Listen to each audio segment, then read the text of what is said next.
안녕하십니까. 오늘도 지난 시간에 이어서 목련전자 이야기를 좀 더 해드려야 될 것 같습니다.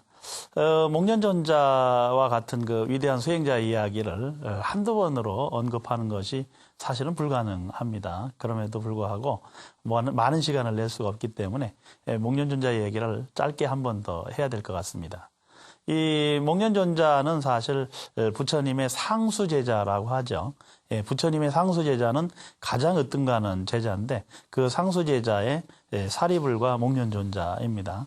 이 목련존자가 어느 날 수행을 할 때 부처님께서 설법을 하셨는데 부처님의 법을 바다와 비유해서 가르쳐주는 그런 설법을 해주셨습니다.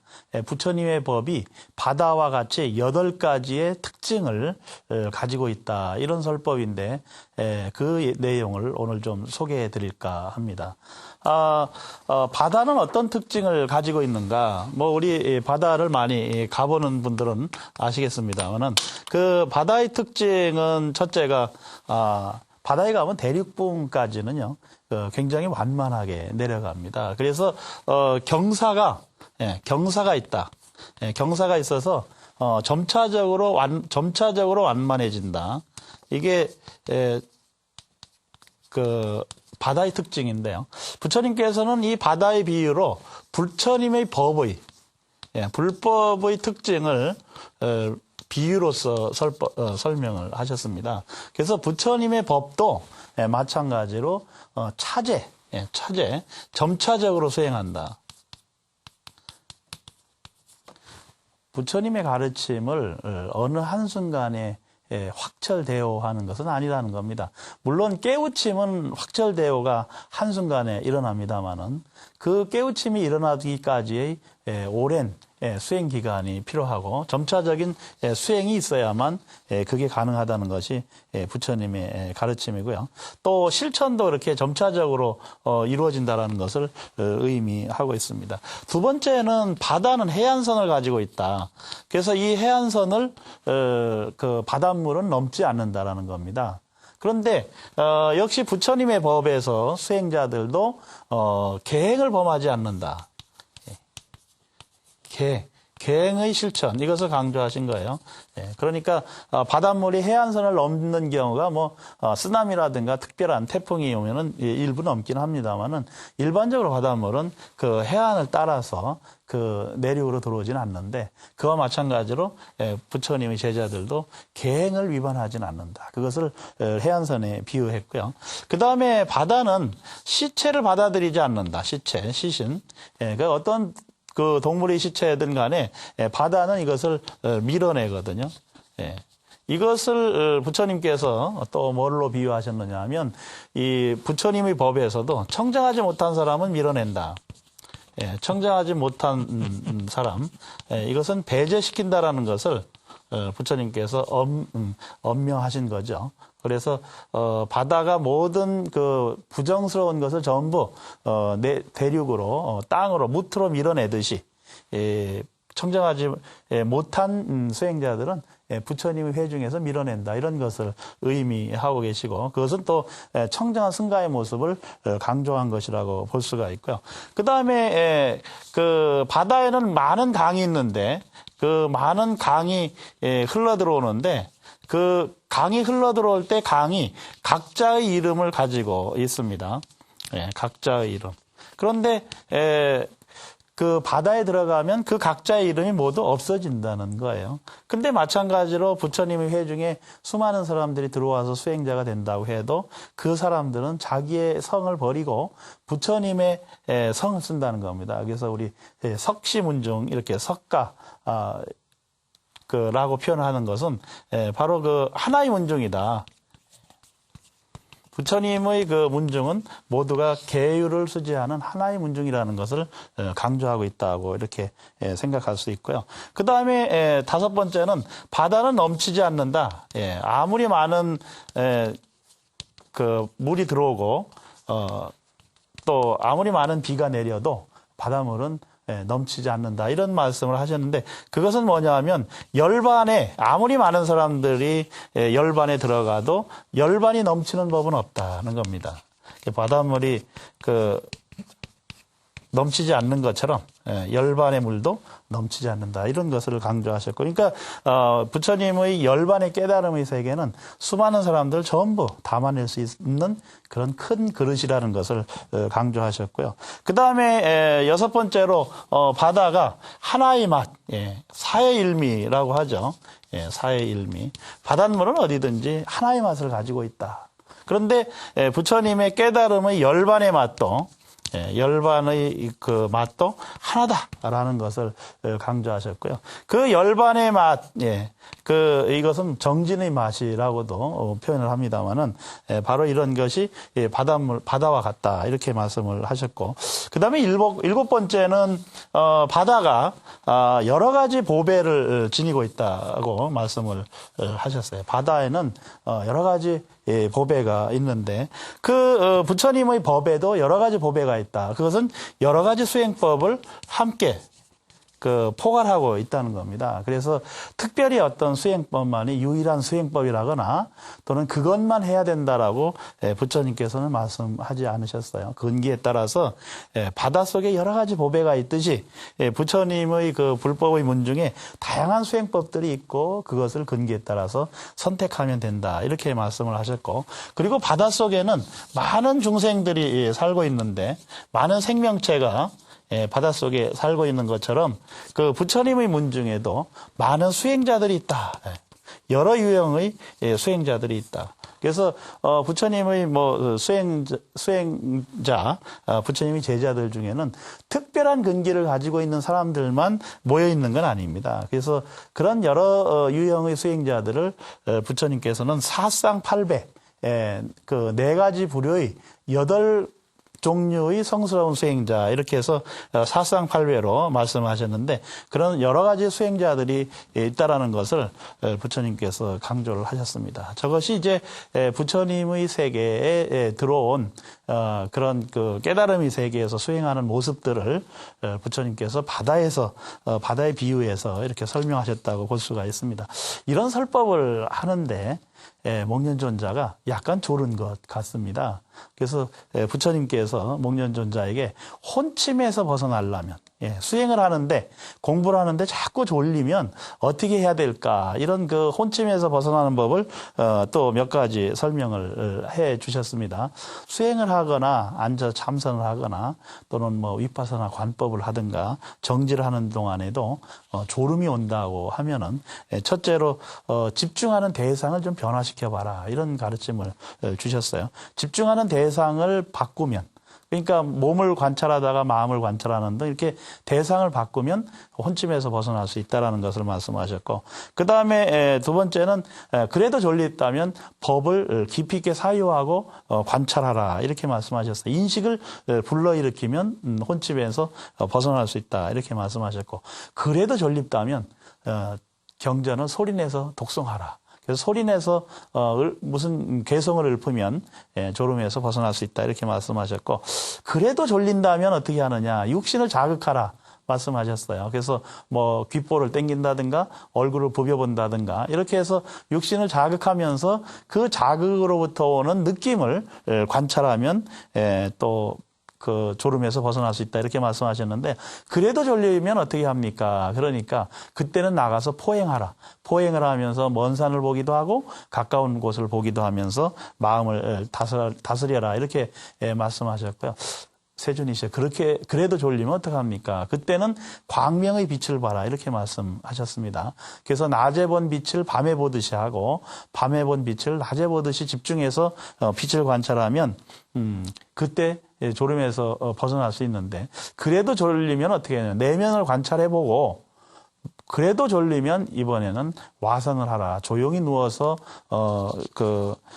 사자처럼 누워서 자기 자신을 들여다보면서 깊이 잠들지 않게 하면서도 휴식을 취하라, 이런 말씀을 하셨습니다. 이제 그런 면에서 본다면 사실 목련존자에게 부처님께서 특별히 공부하는 여러 가지 방법들을 말씀하셨고, 또 설사 공부를 하다가 깨우치지 못했다고 해도 의기소침하지 말라는 말씀도 잊지 않고 말씀을 하셨습니다.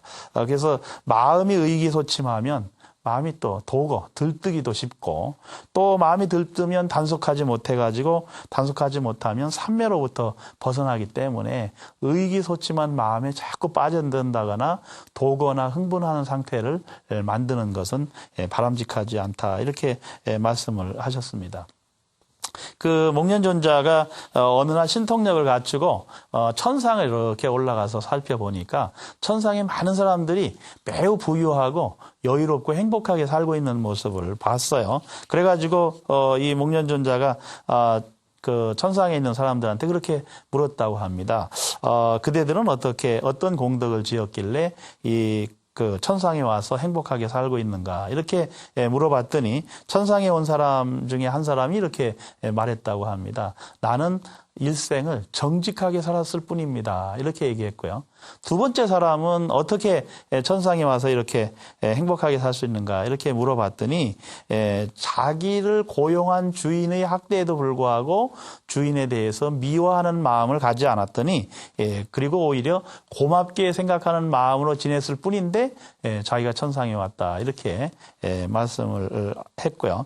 그 다음에 세 번째 사람은 왜 천상에 왔는지 물어보니까 아주 작은 물건이나 먹을거리를 수행자에게 공양을 올렸을 뿐이다라고 말을 했다고 합니다. 그러니까 목련존자가 이런 얘기를 듣고 의문이 생겼어요. 어떻게 이렇게 사소한 일을 했는데도 천상에 와서 살 수 있을까?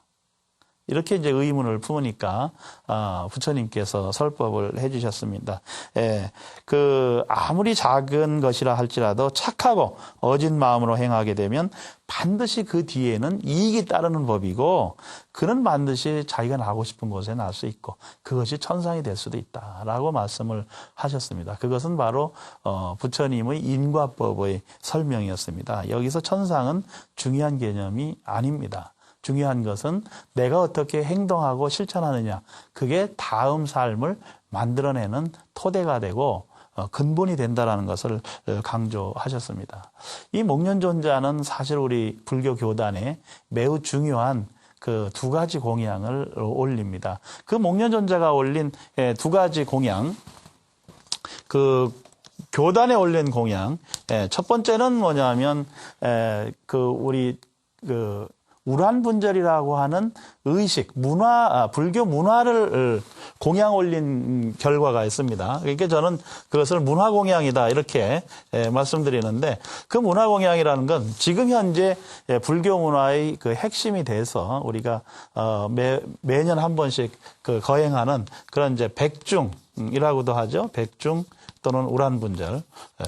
그 우란분절의 그 모태를 바로 목련존자가 만들어 주셨다는 겁니다.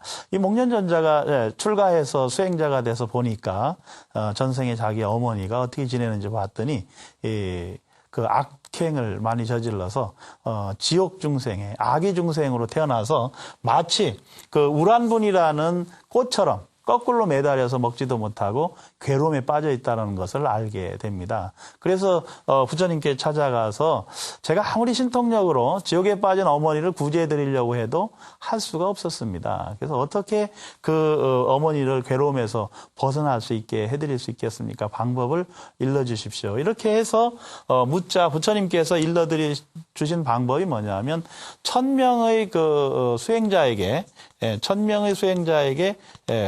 그 공양을 올려라. 그게 공승제입니다. 공승제. 스님들에게 공양을 올리는 제의식인데 바로 1000명의 수행자에게 공양을 올려라. 1000명이 제한된 것은 아닙니다. 왜냐하면 그때 중림정사에 계셨던 수행자의 수가 1000명이었기 때문에 부처님께서 그렇게 말씀하신 것으로 생각이 되는데, 1000명의 그 수행자들에게 공양을 올리고 그 1000명의 수행자들이 어머니를 위해서 기도하고 축원을 해준다면 어머니는 얼마든지 그 지옥 중생에서 벗어날 수 있다. 이렇게 말씀을 해주셨어요. 그날부터 이 목련존자는 탁발을 시작을 합니다. 그래서 탁발을 해서 이 1000명분의 음식을 준비를 하고요. 그리고 또 다른 수행자들이 도움을 받습니다만은 직접 음식을 조리해서 그것을 수행자들에게 공양을 올리고, 수행자들은 그 공양으로 무엇을 해주시냐면 법시, 법시를 해주시고 그러니까 법을 설해 주시는데 바로 그런 수행자들의 법시 많은 수행자들이 공덕을 칭송하고 칭찬해 주면서 올바른 길로 갈 수 있는 법을 설해 줌으로써 그 설법을 들은 영가가 천도가 될 수 있다고 이제 생각을 하는 것이 바로 이 우란분절의 그 백중 행사입니다. 그래서 이 백중 우란분절 행사는 어떤 의미가 있느냐 하면, 광수 공양, 널리 공양을 올리는 그런 그 의식 문화를 불교에 남겨줬습니다. 그 지금도 대만에서는 이 공승제, 1000명의 스님들에게 공양을 올리는 공승제 의식을 하고 있습니다. 우리나라도 몇 년 전에 한번 시도된 적들이 있고 과거에는 있었습니다만은 지금은 이런 그 공승제 문화가 좀 사라져가서 아쉬운 점이 있습니다. 올해는 좀 되살려봤으면 좋겠습니다. 또 하나, 이 그 백중, 우란분절의 특징은 뭐냐면 추선공양이라고 할 수가 있어요.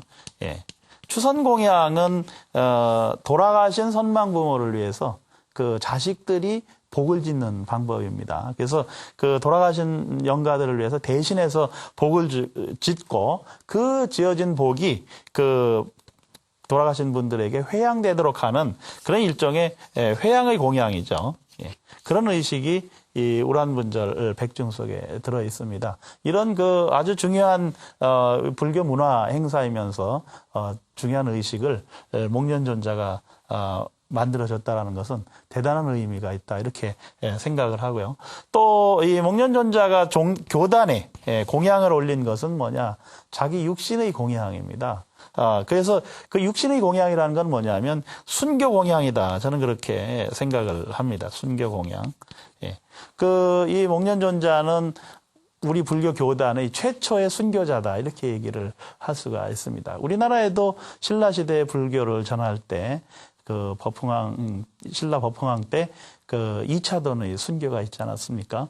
그래서 어느 한 지역에 불교가 전파되고 또 그 많은 불자들이 그런 부처님의 가르침을 들으려고 한다면 그런 희생자가 있고 그런 희생하신 큰 스님들의 고승 대덕 스님들의 희생의 발판 속에서 우리 중생들이 많은 불자들이 부처님의 법을 듣게 되는데 듣고 보고 배우고 실천할 수 있게 되는데요. 바로 이 목련존자가 순교 공양의 한 분이었다 이렇게 말할 수가 있습니다. 왜냐하면 이 목련존자가 가는 곳마다 많은 사람들이 그 불교에 기의하고요. 또 부처님께 기의하고 또 교단의 공양을 올리는 일이 발생을 합니다. 그러다 보니까 당시 인도의 다른 외도나 또 다른 종교에서 시기와 질투를 하게 되죠. 그래서 특히 자인화교, 미간티스트라고 하는 교파의 자인화교 교도들이 모여서 공모를 하게 됩니다. 그래서 부처님의 교단을 좀 무너뜨리려고 하면 어떻게 해야 무너질까? 이것을 많이들 연구를 했는데 연구를 한 결과 가장 활발하게 포교를 하고 중생교화를 위해서 뛰어다니는 목련존자를 시해하면 불교 교단이 무너지겠다 이런 생각을 하게 됩니다. 그래서 이 자인화교도들이 자객을 사서 풀어가지고 그 목련존자를 쫓게 됩니다. 목련존자는 수행처에 갈 때마다 이런 자객들이 와서 목숨을 노린다는 것을 알게 됩니다. 그래서 처음에는 신통력으로 그런 위기를 모면했습니다. 두 번째도 모면하고 세 번째도 모면했는데 보니까 세 번째 모면하려고 보니까 왜 내가 열심히 부처님이 제자로서 아라한이 되고 수행자의 길을 가고 많은 사람들에게 법시를 하면서 공덕을 닦고 있는데 복덕과 지혜를 부족해 가고 있는데 왜 나에게 이런 일이 벌어질까 이런 생각을 하게 됩니다. 그래서 곰곰이 그 관찰을 해보니까 자신이 전생에서부터 지은 악업이 많다라는 것을 알게 됩니다. 그리고 그 악업의 결과 이 생에서 태어날 때마다 비참한 죽음을 당한다는 사실을 알게 됐습니다. 그런데 그것은 자기가 깨닫지 못했을 때의 상황이고 이미 깨달았기 때문에 또 아란이 돼서 부처님이 성스러운 제자가 됐기 때문에 이 윤회의 고리를 벗어나야 되겠다 이런 생각을 하시고 마지막 그 죽음을 담담하게 맞이하십니다. 자이나 교도들은 목련존자를 잡아서 그 영축산 있는 바위산으로 끌고 가서 짓이겨서 시신을 버리게 됩니다. 그런데 다행히도 목련존자는 그때 죽지는 않고 겨우 목숨을 건져서 돌아오면서 사리불존자를 찾아갑니다. 그래서 이 사리불존자에게 하직 인사를 하면서 이제 세상을 떠날 때가 되었음을 알리게 되는데요. 그때 사리불존자가 가만히 관찰해 보니까 부처님의 상수 제자가 부처님보다 먼저 열반에 든다는 것을 알게 됩니다. 그래서 사리불존자가 목련존자에게 부탁을 합니다. 부처님의 상수 제자가 모두 부처님보다 열반에 먼저 들게 되기 때문에 내가 먼저 들어야 되겠다. 내가 완전한 열반에 들을 때까지 그대는 잠시 기다려달라. 이러고 나란다 고향으로 가서 열반에 들게 되고요. 뒤이어서 목련존자도 완전한 열반에 들었다. 이렇게 알려지고 있습니다. 바로 부처님의 제자로서 이 두 제자가 열반에 든 것은 부처님께서 완전한 열반에 드시기 3개월 전이다. 이렇게 알려져 있습니다. 그래서 결국 그 목련존자를 시해한 그 자이나 교도들과 자객들은 사실 붙잡혀서 엄청난 고초를 당하고 전부 사형에 처해진다고 그렇게 알려져 있습니다. 이 목련존자가 그래서 교단을 위한 최초의 순교자고 그 목련존자는 자신의 몸을 바쳐서 우세 사람들에게 그런 인과의 법칙의 지중함과 존엄함의 그 가르침을 내려주셨다. 이렇게 볼 수가 있습니다. 지난 시간에 이어서 두 번에 걸쳐서 목련존자 이야기를 말씀드렸습니다. 목련존자는 단순한 신통력을 가진 기이한 행자가 아니라 부처님의 교화와 덕행을 몸소 실천하고 전국에 어디든 부처님께서 가시는 곳이면 한 발 앞서가서 중생을 교화하고 또 부처님께서 여법하게 많은 사람들에게 법을 설하실 수 있는 그런 장소를 만들어주고 교단을 외호하고 또 부처님을 외호한 아주 중요한 부처님의 제자로서 표준과 척도가 되는 그런 제자임을 우리는 다시 한번 기억해 볼 필요가 있다고 생각을 합니다. 여러분, 목련존자 이야기 여기서 마치겠습니다. 고맙습니다.